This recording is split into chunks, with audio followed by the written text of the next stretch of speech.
Queridos amigos de Plandemia, ¿cómo están? Qué gusto saludarlos. Soy Héctor Rodrigo Ortiz, me da mucho gusto verlos nuevamente. Ya tenía rato que no nos saludábamos por medio de Plandemia y no es por no querer, no es falta de cariño, de verdad.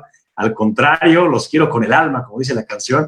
Pero bueno, hemos estado muy atareados, eso es algo muy positivo. Y yo sé que ustedes también, ¿no? Justo en estos tiempos, en estos procesos en los que estamos muchos, yo digo que reactivándonos, ¿no? Porque activos hemos estado constantemente, por lo menos mentalmente es bien importante, pero en condiciones ya en las que estamos algunos reaperturando negocios, profesiones, servicios, y yo estoy muy seguro que todo lo que platicamos aquí en Plandemia está siendo productivo para ustedes. Espero que lo de hoy también lo sea y por eso me da muchísimo gusto presentarles al doctor Jorge Yaguno, que él es director ejecutivo en IPADE, en el área de innovación y aprendizaje. Es doctor de cultura, en cultura de las organizaciones por la Universidad de Navarra y lleva 25 años ya, desde 1996, siendo parte de IPADE. Me da mucho gusto, Jorge Yaguno, saludarte. Gracias por acompañarnos hoy.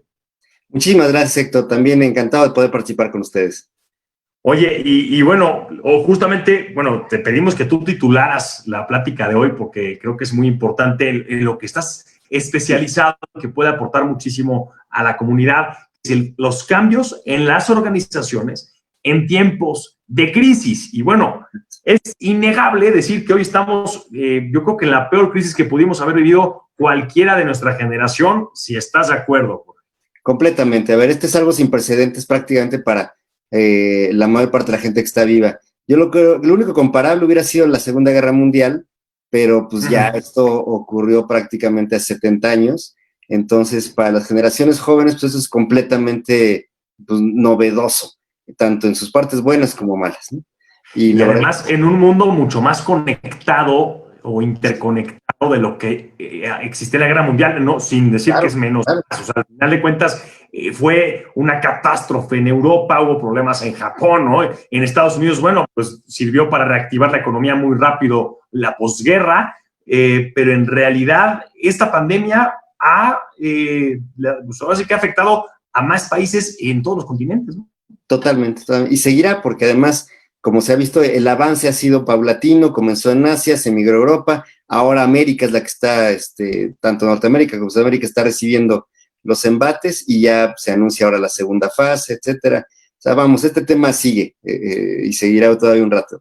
Lo vamos a seguir platicando y será el tema del año, del lustro y seguramente de la década, ¿no? Pero bueno, doctor Yaguno, vamos a entrar al tema de los cambios.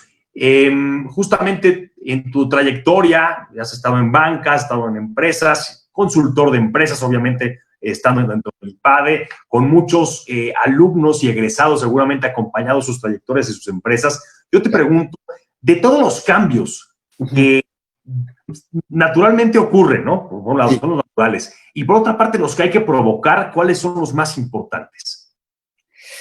Caray, a ver, sin duda alguna, los cambios que tú provocas son más importantes en la vida personal que los que vamos a decir, que te atacan por fuera. Hay tres formas en las que el ser humano se enfrenta a la realidad. Entonces, puede escoger ser agente, actor o autor. Y dependiendo de esta situación, es la manera en la cual la realidad lo transforma, te transforma a ti en lo personal. Si tú escoges ser agente, entonces estás escogiendo no actuar. Simplemente eres un rebote de lo que la realidad te avienta.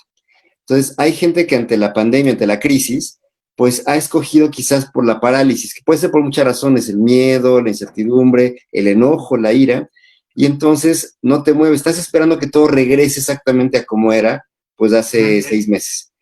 Puede ser escoger también ser actor. ¿Qué es esto? El agente simplemente recibe y transmite sin proceso.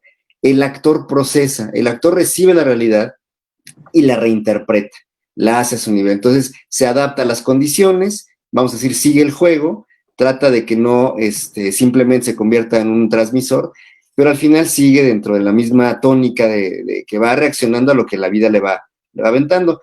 Y el autor es el que recibe, transforma y entonces regresa. Y es el que es capaz de decir, bueno, la realidad es esta, aquí está, no puedo alterarla, lo que sí puedo cambiar es lo que ocurre dentro de mí. Entonces, estos que decías, los cambios que vienen dentro de mí son los que realmente me dejan huella a mí y transforman hacia afuera. A ver, yo sé que no es una charla política, mi estimado doctor Jorge Alguno, pero de alguna manera si analizamos protagonistas, no vamos a decir a qué nivel de decisión, ¿no? Pero justamente es lo que podemos hoy darnos cuenta, poniendo ejemplos. A nivel México, por ejemplo, pues hay entes gubernamentales que han sido agentes, otros actores y otros autores, a nivel corporativos y empresas, lo mismo. Y también a nivel individual, pero al final de cuentas, no importa el tamaño del grupo o del corporativo, del gobierno, todo está hecho por personas, doctor. Así es, tal cual, exactamente, ¿no? Y el problema quizás a nivel tanto individual como social es que en la medida en que más personas se paralizan, escogen las vías del agente probablemente o del actor, pues tenemos menos avance, nos quedamos un poco recibiendo lo que va llegando. Ahora, lo que nos queda a nivel individual es plantearnos si estamos en estas dos categorías y si queremos movernos a la categoría de la transformación, la cuestión personal, que yo invitaría a eso. Lo que he visto en las empresas ahora viendo es que, como bien comentabas tú, hay quien ha escogido avanzar. Y es muy interesante lo que se empieza a descubrir, ¿no? Por ejemplo, te diría que la mayor parte de los corporativos con los que he podido trabajar en los últimos años tenían un discurso desde hace más de una década diciendo que iban a favorecer el trabajo remoto y que iban a apoyar a que la gente trabajara desde casa, pero se volvían discursos un poco vacíos y que iban a apoyar el trabajo, pues por ejemplo cuando las mujeres son madres y que de pronto pues pudieran tener espacios más grandes de estar en su casa, pero también con trabajo remoto y demás, y no se cristalizaban, no había inversiones, siempre eran productos o proyectos de segundo plazo, de segundo nivel. Viene esta situación, viene esta crisis. Y te diría que, a ver, de los que he estado platicando, el 80% de los corporativos ya se están planteando de manera muy formal no regresar al 100% como estaban antes, porque ya encontraron que la gente es más productiva ahora trabajando virtualmente que cuando estaban sentados en una oficina. Algunos se sorprenden, pues porque evidentemente cada quien tenemos nuestro horario. Hay gente que es nocturna y que le encanta poder seguir trabajando en la noche. Y hay gente que es muy madrugadora y le encanta trabajar muy temprano. El asunto del 9 a 6 en las oficinas te constriñe, te limita, y resulta que no era lo mejor para que grupos humanos de pronto pudieran empezar a colaborar pues, en todos los horarios y demás. Los ahorros que se perciben, y esta situación donde de pronto pues, la gente reporta con todo, altas y bajas, pero reporta cierto placer de pronto también de disfrutar su entorno, su casa. Entonces, yo creo familia, que... hasta lavar platos a veces, digo, ya todos los días igual no, pero de pronto ya es disfrutable, ¿no? Hasta lavar platos de que nunca lavabas, ¿no? Cocinar, es increíble la cantidad de gente que ha aprendido a cocinar en este tiempo, que han aprendido a hacer otras cosas, y que esto está hablando de cómo empezamos a pasar de la pasividad a la transformación. Desde el momento en que escoges una actividad y empiezas a decir, bueno, pues voy a aprender, ¿no? Entonces a mí a cada rato me llega, cada semana, ya aprendí a hacer pan, ya aprendí a tejer, ahora estoy haciendo esto. Muchísima gente ha empezado a emprender, obviamente por la presión económica, no tenían entradas, y han descubierto que les gusta más haber emprendido y que de pronto pues, el asunto está funcionando. Entonces, hay opciones, hay caminitos y vale la pena pues, ser tú el que está a cargo del cambio y no el cambio a cargo de ti. Eso es bien importante, ¿eh? Oye, y fíjate que ahorita pensando un poquito precisamente de cómo somos los mexicanos Sí. y cómo se ha manejado este tema de crisis en el país, tendrá que ver que los mexicanos somos en la mayor parte agentes, o sea, que esperamos a que nos solucione el gobierno, a que la empresa decida, a que, pues, a ver qué pasa, ¿no? Y si me reducen el sueldo, pues aquí me quedo. Algunos resuelven claramente y están tratando de salir al día, pero no resolvemos de manera como estratégica y de largo plazo, ¿no? Sí, a ver, mira, no me atrevería a afirmar si es algo totalmente privativo de México, pero sin duda nuestra cultura en general, al menos en México, sí tenemos esta historia de estar como esperando que papá gobierno nos ayude, que papá empresa nos pague, que papá sindicato nos apoye. De alguna manera nos hemos vuelto una generación dependiente. Y quisiera decir, no nada más esta, ¿no? Todas las generaciones de México. Ahora, evidentemente no es aplicable a todos. Siempre te encuentras personas sumamente emprendedoras y movidas en todos los estratos. A mí me sorprende que ahora percibo, por ejemplo, un fenómeno muy peculiar. por ejemplo, que se ha empezado a estudiar ahí también a nivel de economía, y es como los segmentos más bajos de la población, pues de alguna manera viven en un submundo económico en el cual no perciben la pandemia como algo distinto. De alguna manera siguen en el mismo lugar y están acostumbrados a estarse moviendo de un entorno a otro. Entonces muchas de estas personas de pronto se quedaron sin trabajo, pero rápidamente migraron a hacer otras cosas. La gente con mucho nivel económico, los que están realmente hasta arriba, pues cambiaron un poco inversiones, se movieron, pero en realidad no se ven afectados.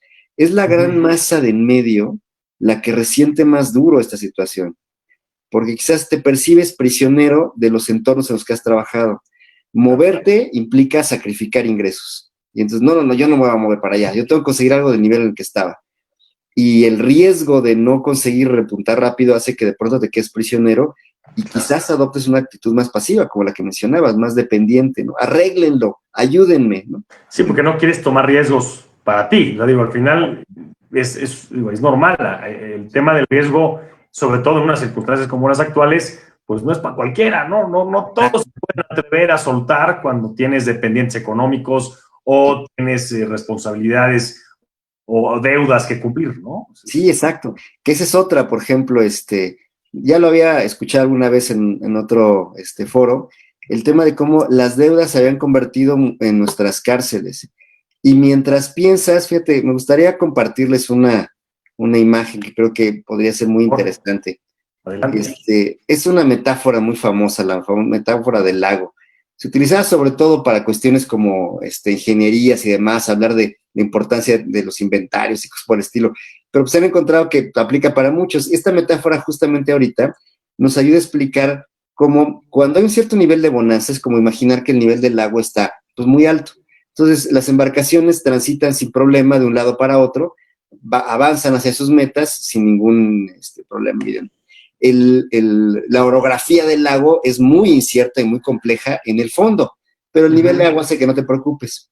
Cuando viene la crisis, lo que ocurre es que de pronto viene una disminución en el efectivo circulante, el mercado se contrae, la gente no está comprando, entonces el nivel del agua baja y aquellas imperfecciones del fondo se vuelven críticas. De pronto ya son obstáculos que tienes enfrente. Esos son los riesgos externos que están ocultos, pero siempre estuvieron ahí, pero no les hacemos caso porque había un excedente. Las deudas funcionan un poco así. Te acostumbras a vivir y no te das cuenta de que, pues ahí están los riesgos y si algo pasa, vas a quedar expuesto. El problema es que, por ejemplo, artículos o características que antes pensábamos como nuestros soportes, por ejemplo, en el caso del barco, la quilla y el ancla son elementos indispensables para navegar. La quilla le da dirección y el ancla le permite estabilidad cuando tiene que estar detenido. Claro. Pero cuando baja el nivel del agua, la quilla se convierte en un riesgo interno. Resulta que es más fácil que la quilla atore con otras cosas. Cuando antes era un elemento indispensable para moverme. Para dirigirte. Sí. Exactamente. A nivel individual, todas las personas generamos estos riesgos internos que nos ayudan a movernos en niveles de bonanza. Y ahí te decía es donde actúan cosas como las deudas y estos compromisos que vamos adquiriendo. Y cuando baja el nivel de efectivo y de pronto viene la crisis, pues te encuentras con que te metiste en un problema enorme y los elementos que antes te ayudaban a salir, ahora son tus principales riesgos, ¿no? Esta situación pues hace que mucha gente enfrente esta situación y de pronto le entra la desesperación. Claro, ¿sí? Claro. Oye, pero a ver, ¿y qué pasa en un país? Bueno, evidentemente hay empresas corporativos que son empresas medianas, grandes, ¿no? Incluso las más altas, que a lo mejor pues tenían una manera de enfrentar cualquier crisis, ¿no? Tenían alguna por ahí, sortearla con ahorros, lamentablemente dando de baja a algunos colaboradores, pero bueno, son formas de enfrentar la crisis. Pero las que son las pequeñas empresas, que es la gran mayoría en este país, doctor Yaguno, ¿cómo le van a hacer o cómo le pueden hacer justamente para enfrentar problemas de este tamaño como el que estamos viviendo y convertirse un poco más en autores de su destino? Excelente pregunta. A ver, mira, por supuesto que además cada empresa es distinta y cada realidad es diferente, pero vamos a tratar de hacer unas generalizaciones que aunque injustas, de alguna tratarán como de verlo. A ver, la realidad está, como decíamos, ahí está, no la puedes cambiar, no la puedes apagar, está ocurriendo. Entonces, lo primero que hay que hacer es no dejar que la emoción, la primera emoción sea la que nos nuble el pensamiento. El ser humano trabaja, pues vamos a decir, la máquina mental trabaja en base a una serie de procesos muy complejos, muy interesantes, pero que además se entrelazan. Por un lado tenemos el neocórtex, que nos ayuda a pensar hacia adelante, inventar, es donde realmente viene esta capacidad humana intelectiva. Pero las emociones radican en partes más internas del cerebro, son más veloces para surgir, interfieren directamente con el proceso, ayudan mucho si las sabes manejar, pero se pueden convertir también en enemigos. Mira, sí, son porque son tus primeras reacciones, ¿no? Por ahí está el tema que tienes, el del cerebro reptiliano, ¿no? O sea, Exacto, mira, tal cual, mira, me leíste la mente, ¿no? Tu mayor parte animal, a ver. Exactamente, muy a grosso modo, ¿no? Y de manera muy simplista, por favor, pero más o menos para que se entienda. El cerebro, decíamos, está funcionando en base a capas. Entonces, la parte más externa, estas circunvoluciones más elaboradas, y sobre todo la parte frontal, es donde radican las capacidades superiores de la persona. Luego está el sistema límbico que rodea al cerebro reptiliano, que sería como el primer esbozo de lo que sería la capacidad neurológica del ser humano, y ya al final cerebelo, que ayuda a las funciones autónomas y demás. En el cerebro reptiliano se encuentran, o de alguna manera te disparan, dos emociones básicas que compartimos con los reptiles, que son el miedo y la ira, es decir, la huida y el ataque. Cuando existe una situación desconocida enfrente de nosotros, lo primero que hace la máquina cerebral es determinar si aquello que está delante es una amenaza o no. Es lo primero que siempre está haciendo. Y esto condiciona una serie de elementos. Por eso hay mucha gente que a veces solemos pensar de ella como muy negativa, pero es que tienen quizás muy exacerbado esta situación de estar percibiendo si el exterior es amenaza. Si lo es, la siguiente decisión es huyo o ataco. ¿Qué hago? ¿Neutralizo lo que me ataca o escapo, me pongo a salvo? Y esta situación pues, es la primera que ocurre. Estas emociones, como radican en la parte interna, son las primeras en surgir. No son razonadas, doctor. Claro, no, inclusive anteceden a la razón, por varias milésimas, claro. son velocísimas. El cerebro, el sistema límbico nos permite, o ya ahí se desarrollaron otro tipo de emociones. Hay un cuadrito que es muy, muy famoso, muy sencillo, es mnemotécnico y ayuda a guardarlo en la memoria, que habla de que las emociones se podrían clasificar como una matea, es decir, ordenar en base a 5. Déjame decirte que hay muchísimas teorías sobre el tema del aspecto emocional.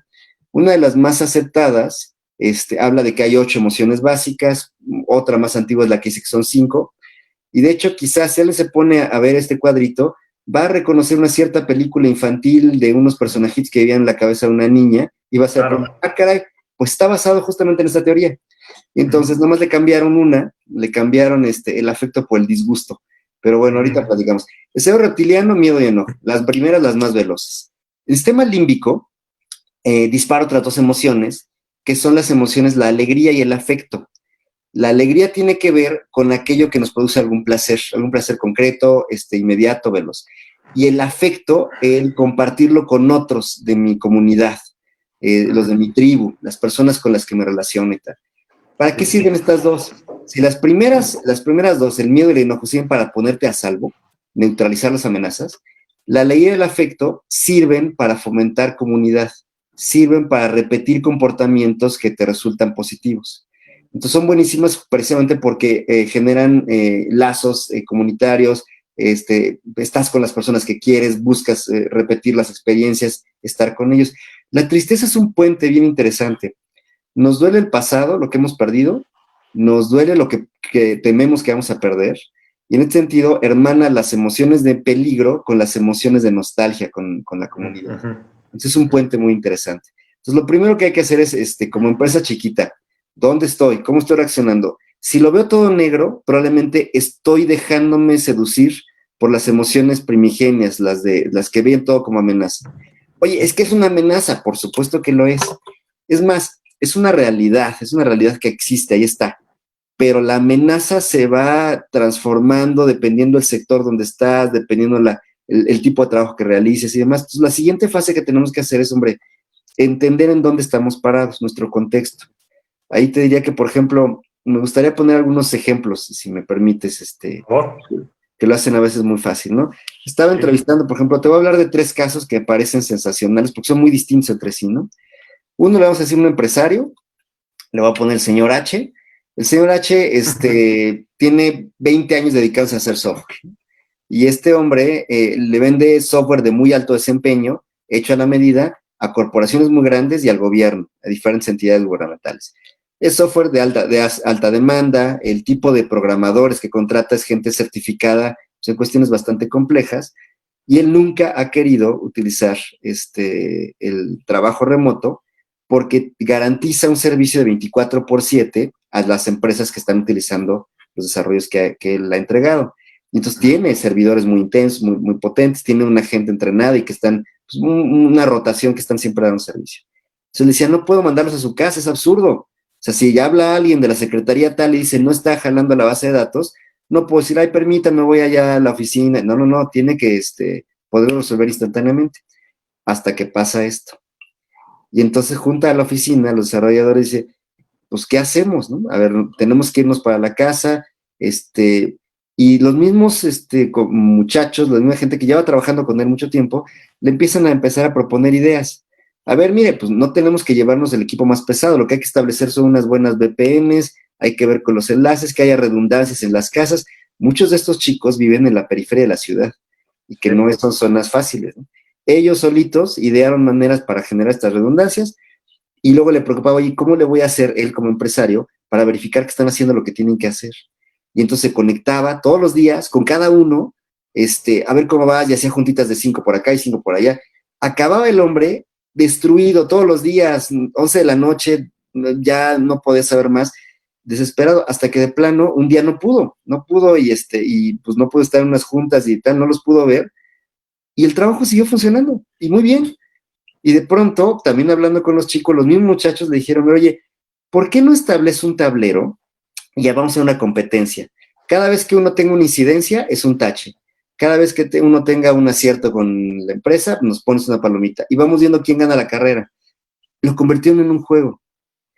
Entonces, mi amigo, el señor H, platicándome, estaba sorprendidísimo. O sea, resulta que a los 2 meses de estar en la pandemia, su equipo está produciendo el doble de lo que estaba produciendo antes. Está atendiendo cosas que él creía que no eran posibles, porque entre ellos mismos establecieron redes donde se pimponeaban el trabajo y las cosas, y él ahora está diciendo, y yo llevo 20 años pagando una renta en Reforma. Sorprendido. Este es un caso. Hay otro caso diferente que me gustaría también contarte, y es un poco más sorpresivo, porque tiene que ver con otra realidad. El caso del señor H tiene que ver con una capa que tiene que ver con el nivel de atención. Sí. Ahora voy a hablar con una segunda capa que es la esencia del negocio. Esta le vamos a poner la señorita A. La señorita A, desde que es muy jovencita, estuvo siempre en contacto con el mundo del entretenimiento. Y pues con el tiempo, trabajando en estos elementos, de pronto se migró hacia poner entretenimientos que tenían que ver con pistas de hielo. Y entonces mucho tiempo estuvo apoyando tanto a empresas como a ferias locales y demás, poniendo pistas de hielo, trajo de pronto espectáculos de bailarines, y le fue bien. Después de 10 años dedicándose a esto, ya tiene un nombre labrado, tiene un cierto reconocimiento, se mueve en varios estados, conoce tanto a presidentes municipales como a empresarios, y pues les organiza festivales en fin de año y tal, y todas estas cosas, ¿no? Marzo, con 4 eventos y espectáculos para empezar, viene la pandemia. Y entonces, pues también, le entra el miedo, le entra el terror, se refugia en su casa, pasa un fin de semana, dice ella, horrible, procesando el duelo, de esto que no hemos hablado, ante el miedo y el enojo y tal, que tiene que ver con, y la tristeza que tiene que ver con pérdidas, tenemos que dejar pasar este duelo. Pero ya una vez que pasan estos 3 días, pues se junta con su gente, con sus muchachos, y también dice, a ver, ¿qué hacemos? ¿No? Y alguien por ahí le dice, oye, ¿por qué no vas y le ofreces a este señor político que conoces, que cada año nos pedía las pistas de hielo, y le ofreces las carpas, que se las rentamos, porque seguramente las van a necesitar para los hospitales, ¿no? Claro. Pues es buena idea, perfecto, muy bien. Va con el señor. Oiga, señor político importante, yo sé que usted tiene ahorita muchos problemas, pero yo tengo carpas, que además son de color blanco, porque estaban pensadas para poner pistas de hielo. Tengo gente experta para armarlas y demás, y además mantenerlas a una temperatura determinada. ¿Por qué no se las rento y las pone al lado de los hospitales para que pueda tener pues mayor capacidad y demás? Y este señor político le dice, Oye, está muy bien, pero fíjate que no me, está padre lo de la carpa, pero yo necesito la extensión del hospital. Lo que me hace falta es poder dar el servicio. Ponte al hospital. Y dice, a ver, no me he entendido. Yo no sé de eso, yo no tengo ni idea. O sea, yo pongo pistas de hielo. No, hombre, a ver, vente a platicar con los del IMSS, que ellos te expliquen. Y entonces se jala a las autoridades del IMSS, a las personas que saben, que le explican. Obviamente, me cuenta ella, cuando llegamos a la primera junta, que estaban los médicos del IMSS, personas de muchísimos estudios, con gran capacidad, y yo llego con 4 muchachos que arman carpas, que ponen Sí. chicos que saben, pues, darle al cable y tal, pero son muchachos muy sencillos, de extracción muy humilde, y con estudios, pues, prácticamente los básicos, si es que nada, ¿no? Y los médicos por acá, ay, bueno, que nos pidieron que te explicáramos, a ver, pues mira, es que se tiene que poner, a ver, es imposible, no vas a poder, tenemos que aislar perfectamente el tema del exterior y tal, esto implicaría pues generar una burbuja donde no puede estar pasando el aire de un lado para otro, y uno de estos muchachos, pues como le hacemos con la cara para que el hielo no se escape, ponemos una doble carpa, una por dentro, otra por fuera, aislamos pero el piso tampoco, ponemos doble piso, también se puede, ponemos ahí las cosas, no, y tenemos que tener una línea de varios gases que tienen que pasar a cada camilla, el oxígeno, elementos eléctricos. Pues sí, igualito que como ponemos las pistas de hielo. Yo les sé poner la tubería, perfecto, sí, la presión, no sé qué. Los médicos asombrados, y entonces dijeron, bueno, pues vamos a probar. Pusieron el primer hospital, lo construyeron los propios muchachos que antes ponían carpas de hielo y carpas de espectáculos, y estaban orgullosísimos. A la fecha han puesto 6 en diferentes zonas del país, y han logrado de pronto pues duplicar la capacidad de atención en ciertas zonas, en el norte, en el sureste. Me llama mucho la atención.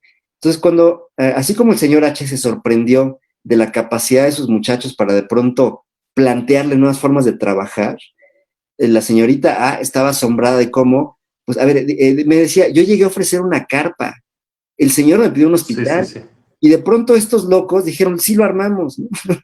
Y ahora está armando, pues, estas carpas, y le decía, bueno, ¿y qué pasó? ¿Vas a regresar a las pistas de hielo después? Dice, por supuesto, a mí lo que me encanta es el espectáculo, no quiero regresar a eso.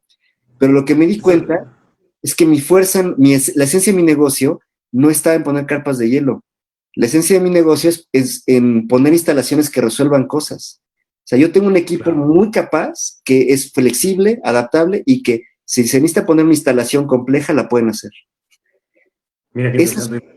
La gente sorprendiendo, ¿no? O sea, si es eso, es ese talento o que muchas veces no lo tienes contemplado, y a veces tomamos decisiones solamente en los escritorios, ¿no? Exactamente. Entonces, como respondiendo a tu pregunta, y perdón por todo ese tema tan largo, a nivel empresa pequeñita, lo primero que tengo que encontrar es dónde está verdaderamente la afectación. Oye, es que ya no puedo abrir mi tienda, la gente no viene a comprar. Bueno, el problema es que no puedes abrir, es decir, un problema de distribución, de entrega. El problema es que la gente ya no quiere tu producto porque en este momento no es indispensable, no es necesario, no viene el caso con lo que estamos viviendo. El problema es que la esencia de tu negocio en este momento ya no es rentable. Entonces, diferente el nivel, diferente la solución. Si el tema es entrega del producto, pues empezamos primero con la entrega a domicilio y ya empezamos a ver que algunos funcionan, otros no. Si tu problema es de definición de negocio, pues como esta persona, ponte de pronto a experimentar, hacer un proyectito y ver de qué. Encuentra cuáles sean las capacidades que te hacían diferente y que quizás ni siquiera sabías, como le pasó a la señorita, y de pronto, pues transforma, aprovecha esas capacidades y transfórmala a tu favor. Pero esto solo se logra si podemos empezar a ver hacia adelante el futuro. Aquí me gustaría poner un último esquema, si me lo permites, muy rápido. Sí, claro. Que es donde vamos a hablar de el destino y la libertad. La libertad, ¿qué es la decisión? ¿Por qué? Exactamente. A ver, muchísimas personas cuando se enfrentan a la realidad, hay dos posturas. Esto es de inmemorial, ¿eh? O sea, los griegos se lo planteaban, los romanos se lo planteaban, los persas se lo planteaban, los aztecas se lo planteaban. Y cada cultura le dio respuestas diferentes. Entonces, hay una forma de ver la vida diciendo, pues, el destino es el que me lleva. Me tocó estar en esta generación. Me tocó vivir esto. Ya no puedo hacer nada. La pandemia es tan gigante que me avasalla. Y entonces puedo escoger ver el pasado como algo que cargo, algo que me duele. ¿Te acuerdas cuando teníamos negocio y cuando todo era fácil, la gente venía al restaurante? Lo estás cargando, te duele, no lo has podido superar. Estás en un duelo permanente. ¿Y el futuro cómo lo ves? Como otra lápida que se te viene encima. Y la crisis, y la economía, y esta gente del gobierno, y lo que sea, se te viene encima. Entonces, cuando tú quedas atrapado entre tu pasado y tu futuro, tu presente empieza a hacerse cada vez más pequeñito. Claro.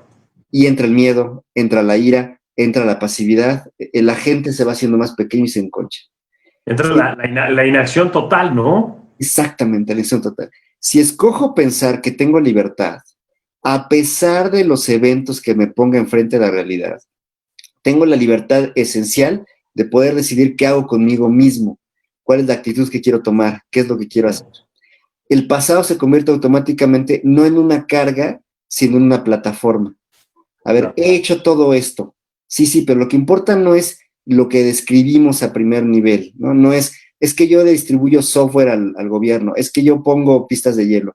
No, eso es, a ver, ¿qué capacidades he desarrollado? ¿Qué plataforma tengo? Oye, pues yo tengo una plataforma de un grupo de muchachos súper expertos, especializados, que pueden resolver problemas muy complejos muy fácil, ¿no? Oye, pues estos muchachos de pronto pueden plantearme una manera completamente diferente de trabajar. Oye, es que yo tengo un grupo de chicos pues que no son especializados, son muy sencillos, pero son muy trabajadores, muy flexibles y que le saben a las instalaciones básicas. Ah, pues resulta que todo el mundo necesitamos instalaciones básicas. Cuando tú replanteas la forma en la que ves tu propia realidad de negocio, el pasado se vuelve una plataforma y el futuro también. Es una rampa en la cual, oye, pues bueno, ya no se puede por este caminito, vamos a probar este otro. Y hay que empezar a hacer experimentos. Quizás el primero no jale, quizás el segundo tampoco, pero si no estás probando, no vas a encontrar el camino que te va a sacar adelante. De alguna manera, lo que podría, ahorita sacando de lo que estás platicando, es como que el pasado y el futuro son tus impulsores, ¿no? O sea, el pasado es como tu inspiración, ¿no? Es que te motiva, que te da buenos recuerdos, la nostalgia es un buen provocador a veces, pero por otra parte, el futuro es la aspiración, a dónde quiero ir, mi esperanza, mi ambición, y está en eso, en el que tú calibres justamente para hacia adelante. Y esto, fíjate que yo lo llevo a un ejemplo totalmente distinto, que no es de negocios, pero que también es muy marcado al inicio de la pandemia. Un amigo, un conocido, que sufrió un secuestro hace 2 años, durante 8 o 9 meses de encierro, y él lo que escribe y lo que describe es que justamente es eso, ¿no? O sea, tú estás en una situación en la que no tienes ninguna claridad, ninguna certeza. Pero si te quedas en eso y si te quedas en el enojo y la depresión, pues puedes simplemente fallecer o enloquecer o traumarte de por vida. Pero lo que él cuenta y lo ves cuando lo hablas con él es justamente eso, ¿no? Que él tomó la decisión de ser libre y de tomar las decisiones todos los días, de ejercitarse un poco, de meditar, de cerrar los ojos, de recordar lo bueno, de tener la esperanza de ver a sus hijas, etcétera. Creo que eso, vaya, es mucho más fuerte. Muy pocos quizás lo superaríamos, una cosa de esas, pero si una cosa de esas alguien lo puede superar, creo que otros problemas como este, en donde sí estamos más libres también en el físico y en la mente, pues creo que tenemos cómo, ¿no? Por supuesto, a ver, me encanta el ejemplo que acabas de dar. Es maravilloso porque precisamente antes de esta crisis ya vivíamos con estos dos modelos mentales repartidos en la población. Quien ve el destino como algo inamovible que se le vino encima y quien ve el destino, quien ve la realidad como abierta, expansiva y con libertad y demás, ¿no? Entonces, justamente, si una persona pasa una crisis tan terrible como la que pasó a tu conocido, pues hay gente que efectivamente no ha sobrevivido. Se quiebran dentro del cautiverio, es terrible, pues está privado de la libertad, el sufrimiento, y aunque sobrevivan en cuanto a que siguen vivos, ya no tienen vida, ¿no? Viven siempre con el miedo, el pánico, ya no quieren hacer nada, se retraen, lo hemos visto en muchísimos casos, y es personas que desde antes ya vivían con esta idea de que el destino estaba encima de ellos. Y en cambio, cuando las personas lo reciben y tal, lo ven con la visión abierta, de pronto pueden actuar distinto. Si tú te sentías prisionero en tu chamba hace un año, vas a seguir viéndote prisionero ahorita de la pandemia. Ya eras un prisionero, no por la pandemia, lo eras antes. Y si tú ya veías antes posibilidades y estabas viendo qué hacer, estabas inventando nuevas cosas, seguro lo estás haciendo ahorita. El problema es, primero, este modelo mental y saber decir, oye, cualquiera puede transitar de uno a otro, sí, pero, y lo dijiste muy bien tú, tiene que comenzar por una decisión. Yo decido vivir este día. Yo decido esta oportunidad que tengo ahorita, ¿qué voy a hacer? Voy a hacer ejercicio. Oye, es que tengo que hacer 1000 pendientes. Espérate, ¿cuáles son realmente las cosas que van a transformar y que quieres hacer y que puedes? Si no empiezas tú a poner ese orden y dejas que alguien más te lo imponga, te vas haciendo prisionero, te vas dejando. Y la otra, que además es la con que quería cerrar con estas dos anécdotas que te platiqué, es que en los dos casos lo que me encanta es que la respuesta no vino del jefazo, del empresario, la empresaria original, con años de experiencia, con múltiples relaciones de alto nivel. No, vino de la gente de la frontera, la gente de que está en la trinchera, la gente que está en el día a día trabajando. Entonces, muchos empresarios, dominados por el miedo o por el enojo, de pronto se centralizaron todas las decisiones, se volvieron más, están tratando de sacar adelante el trabajo y la empresa, pero están cargando toda la crisis ellos solitos. Y se enojan porque pues, su gente está de floja en sus casas, pues porque tú los has dejado así, ¿no? O sea, si tú no les compartes la situación, señores, tenemos un problema. No nada más soy yo. Si la empresa quiebra, todos estamos sin trabajo, ustedes y yo, ¿no? Entonces, si compartes la situación, es probable que ellos también te ayuden a compartir soluciones. Por supuesto. Si tú la quieres solucionar tú solito, pues entonces te quedas efectivamente con el estrés, con el enojo, con la ira y probablemente con el problema, porque no ves todas las posibilidades que hay alrededor. Pues doctor Jorge Yaguno, te agradecemos mucho el tiempo que has dado para platicar del tema. Creo que a muchos les va a servir sin duda la retroalimentación, tu experiencia que nos has compartido, porque muchos se enfocan a temas como de estrategias, que está bien, no decir que eso sea malo, pero creo que pensar primero en cómo somos los seres humanos los que hacemos y tomando decisiones solucionamos las cosas que se nos presentan, pues okay, muy adecuado. Te mando un abrazo, Jorge Yaguno, muchísimas gracias. Hombre, muchísimas gracias a ti, Héctor, gracias por las preguntas, gracias por la entrevista. ¿Dónde podemos encontrarte en redes sociales? Bueno, pues tengo por ahí, mira, participo hasta eso poco, pero tengo por ahí, página de Facebook, tengo mi página de LinkedIn, tengo también, un Twitter ahí y todos como Jorge Yaguno, también puedes encontrar, ¿no? Encantado de seguirlo, y pues mi correo electrónico también por ahí lo tendrán, jyaguno@ipade.mx, encantado de contestarles si alguien se quiere acercar. Pues otra vez, muchas gracias por estar con nosotros esta noche y esperamos saludarte pronto, a lo mejor en persona, que vengas a dar una plática para todos los empresarios del pueblo. Encantadísimo, qué padre de verdad, y gracias por lo que están haciendo, qué buena cosa, Héctor. Me encantará saludar a la persona. Gracias a ti, cuídate mucho, Jorge, que estés muy bien. Muchas gracias. Saludos. Gracias, queridos amigos, muy buenas noches, cuídense mucho, vamos a salir adelante.